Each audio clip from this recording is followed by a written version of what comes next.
Grace and peace, grace and peace. Rev C here at an unusual time, but I wanted to jump on and do a little teaching, just some brief little teaching in the future and everything. But I want to talk about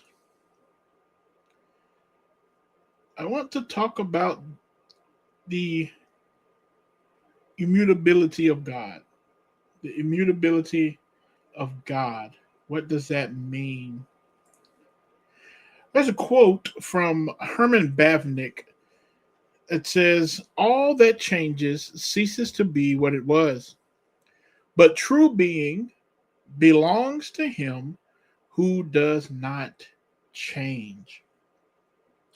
Who does not change.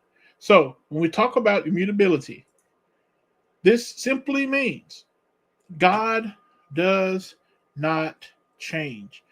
God does not change. This is the quality of being unchanging. It makes God to be forever the same. He is forever the same. He does not change. And so when we look at passages like Psalm 102,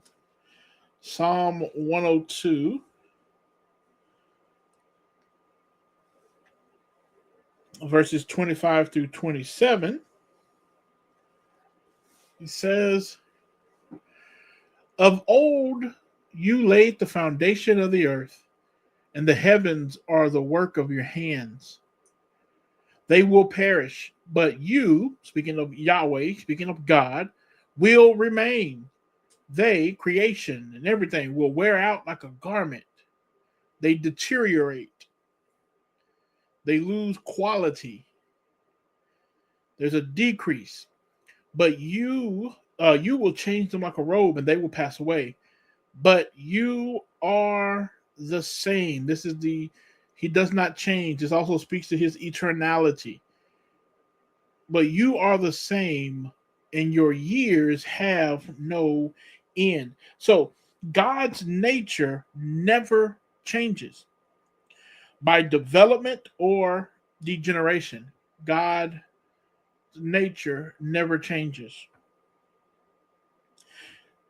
So immutability speaks of the quality of his nature. The qualities of God's nature are constant and eternal. They are constant and eternal.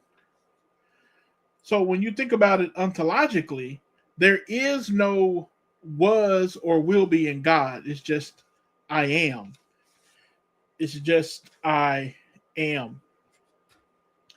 So immutability means that God is devoid of all change, not only in his being, but also in his attributes, his perfections, his purposes, his promises. There's no change. God is free from all accession or diminution. So God is free from all growth or decay. You see, change is always for the better or the worse. But since God is what we call the absolute perfection, improvement or deterioration are impossible for him, because he cannot get any better because he is the bestest. I know that's not an English word, but that's good theology. God is the bestest. He cannot decrease, because that will mean that there's some kind of error in him. And there is nothing like that in God. This is important because God does not change. His love, his promises remain forever certain. God is self-existent. He's self-existent. And if self-existence should change, it would become dependent existence. Eternity would then become time, perfection, imperfection, and therefore God would become not God. If self-existence could change, it will become dependent existence. Eternity would become time, perfection would become imperfection, and God would become not God. You see, God is not composed. He's not composed of parts and things like that. So there are in him no parts that need to be altered. And since he is self-sufficient, nothing can enter into him from without. And so all that God is, he has always been. And all that he has been and is, he will ever be. So there is no change in God. There is no change in God.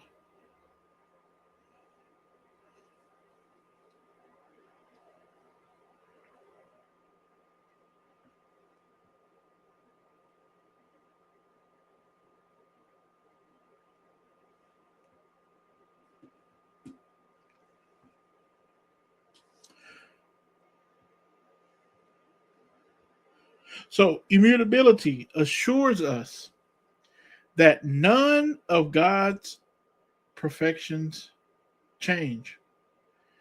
None of his perfections change. To say that God is immutable is to say that he never differs from himself. For a moral being to change, it would be necessary that there is a change in one of three directions. He must go from better to worse or worse to better, or granted that moral quality remains stable, he has to change within himself. As from immature to mature or something like that.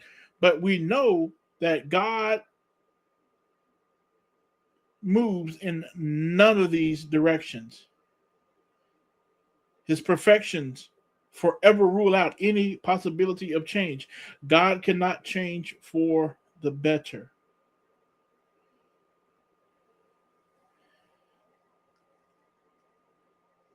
So nothing that God has ever said about himself will be modified. There is no modification to God. So in his nature and character, God is absolutely without change. In his nature and in his character, God is absolutely without change. Now, immutability is not the same as immobility. So it does not mean that God cannot change his actions or his way of dealing with men in different situations and times. It simply means that God's character and his attributes do not change. This is also known what we call constancy. Constancy. There is no quantitative change in God. God cannot increase in anything because he is already perfection. Also, there is no qualitative change. The nature of God does not undergo modification.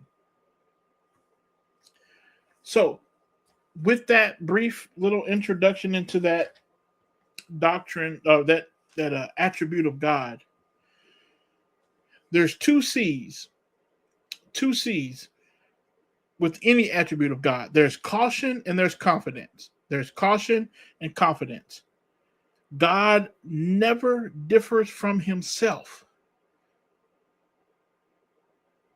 God never differs from himself.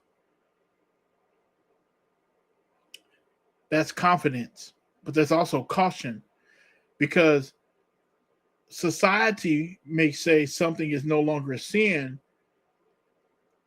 but God never changes his mind towards sin. Sin is always sin. So there is, again, no quantitative change in God, and there is no qualitative change in God. Well, this has been Rev C. I hope that this has blessed you in some way to dig deeper into this great and awesome God that we serve. Check out the YouTube channel, Reformed Rev C on YouTube. Hit the like button, share, subscribe, share it on your Facebook. I greatly appreciate it. God bless you and God keep you. As always, I'll see you in the next video.